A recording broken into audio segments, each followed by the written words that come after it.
הפסיכיאטרים דורשים לעצמם את הזכות המלאה להחליט מה הכי טוב עבור חולה נפש. אחרי הכל, חולי נפש הם מטורפים ואינם מסוגלים לאמוד איזה טיפול דרוש להם.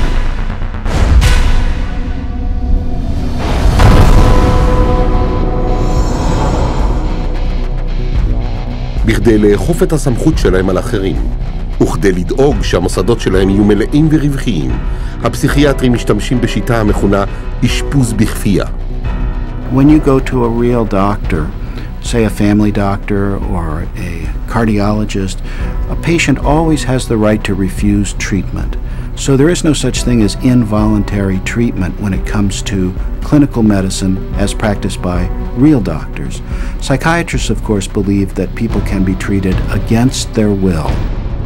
ב-1956, הפסיכיאטר ווינפרד אוברהולסר הציג תוכנית לקונגרס, שמטרתה הייתה להביא את האשפוז בכפייה לרמה חדשה לגמרי. התוכנית הייתה לרכוש כ4 מיליון דונם בערבות אלסקה, לבנות שם בית משוגעים ענקי, ולשנות את חוקי האשפוז בכפייה, כך שבניד ראש אחד של פסיכיאטר אפשר יהיה לשלוח לשם כל אחד. החוק עבר בקלות את בית הנבחרים, אך כאשר הציבור גילה את התוכנית, הוא זעם וקרא לזה סיביר של ארצות הברית. החוק הופל מיד בסנאט.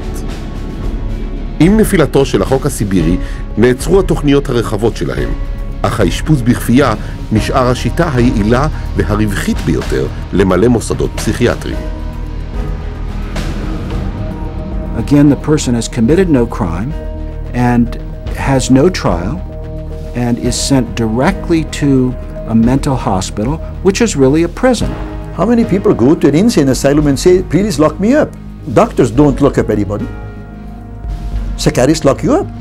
בעזרת צווים משפטיים שקל להשיגם, אפילו את הילדים אפשר לקחת מהוריהם. They just invaded our home. They came in with officers. Our kids were scared. You know, they come in with pieces of paper and say, you're giving us your kids. And it's like, you know, how can they just come in and do that? She said, you could be arrested for medical neglect. And I said, but how is that when, you know, this is my child?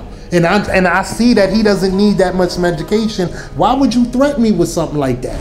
At 10 p.m., 2 policemen and 2 social workers came to my house and took all 4 of my kids away.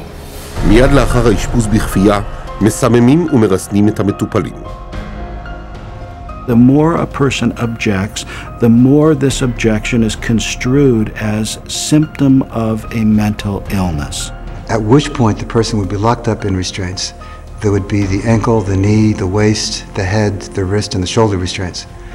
And if when that process was happening, if there was almost any resistance at all, the person then would be medicated to a point where they would almost be knocked out.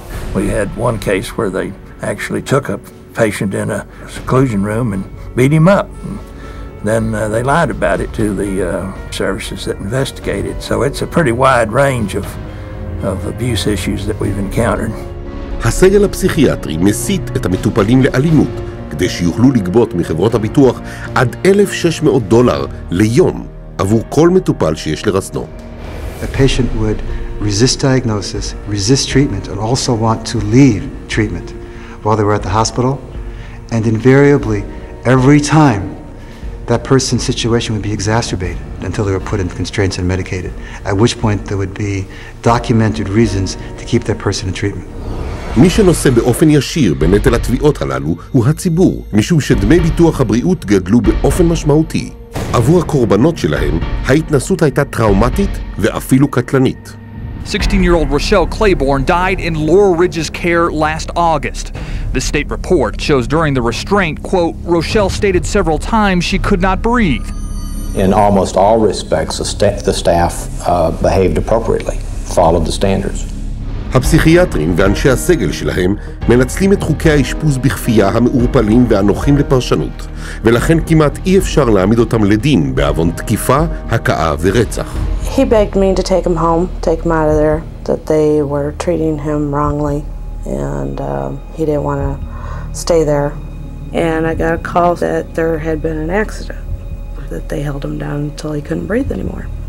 I wish I would have listened to him, take him out of there before it had happened, and then I miss him every day. I wish I could have him back, but I can't.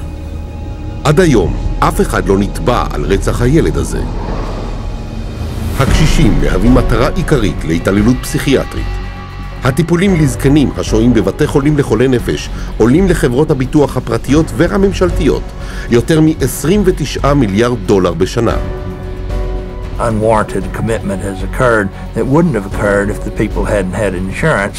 The proof of that pudding is generally in how fast they get out once the insurance runs out. Involuntary commitment is a form of psychiatric slavery, where persons are treated as if they're property and they are deprived of liberty, and people are making money in the process. As long as we have involuntary mental hospitalization, psychiatry is a prison work. It's a crime against humanity. It is not medicine. בכל דקה מישהו מאושפז בכפייה במוסד פסיכיאטרי.